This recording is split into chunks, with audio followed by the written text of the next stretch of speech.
C'est la première année qu'on organise un Jouez-vous donc au Pays d'Héricourt. En fait, la genèse de cette manifestation, c'est que depuis l'année dernière, ça fait à peu près un an, la médiathèque d'Héricourt a ouvert une section jeux, une ludothèque, qui fonctionne très très bien. Et on a décidé cette année de pouvoir un peu rendre ça un peu plus public et pouvoir faire profiter à nos usagers, mais aussi aux habitants du Pays d'Héricourt et de l'aire urbaine, de notre travail autour des jeux. Il faut savoir que le jeu, c'est pas quelque chose que pour les enfants. Donc on a vraiment voulu faire une manifestation très ouverte avec plein de styles de jeux différents qui permettent à la fois aux plus jeunes de jouer, donc il y a vraiment des choses pour les tout petits, mais aussi aux adultes de jouer en famille, en fratrie, avec ses amis. Voilà. Donc on a vraiment une panel très très large de jeux.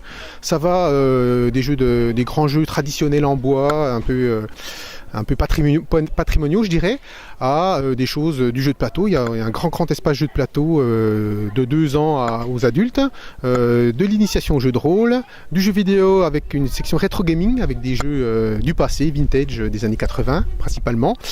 Et j'oublie rien si les Capla, donc les Capla qui est un jeu de construction qui nous vient des années 70-80 comme ça et qui marche très très bien. Ils sont en train de construire des choses assez monumentales, donc voilà, c'est très intéressant. Mais là ça marche pour tout, on verrait, il y a les papas qui construisent avec les enfants et les mamans, c'est un truc très intergénérationnel.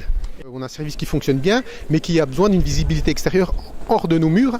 Donc organiser une grosse manifestation comme ça nous permet aussi de valoriser un service qui tourne toute l'année avec des animations, du jeu sur place, un accès de jeux empruntés. Aujourd'hui, on prête en gros 1500 jeux de plateau. Voilà, on est ouvert toute l'année. Les gens peuvent venir, même s'ils ne sont pas inscrits chez nous, même s'ils ne souhaitent jamais, ils peuvent venir jouer. Soit à nos animations, on a des animations régulières toute l'année, mais aussi venir jouer pendant nos heures d'ouverture. Donc à la médiathèque, on a des jeux, mais on a aussi des livres. Et on organise aussi régulièrement des animations autour du monde de la lecture et du livre. On accueille par exemple une écrivaine le 27 juin prochain à 18h30 qui s'appelle Christelle Ravet. Elle est en résidence en Franche-Comté pendant tout le mois de mai et juin, où en fait sa résidence s'appelle l'Odyssée des comptoirs. Elle va écrire son prochain roman dans les cafés franc-comtois. Donc elle construit autour de son travail d'écriture dans les cafés des rencontres avec des auteurs, avec des lecteurs je veux dire. Donc voilà, donc on s'est inscrit dans cette dynamique-là cette année, donc on la reçoit chez nous à la médiathèque le 27 juin à 18h30.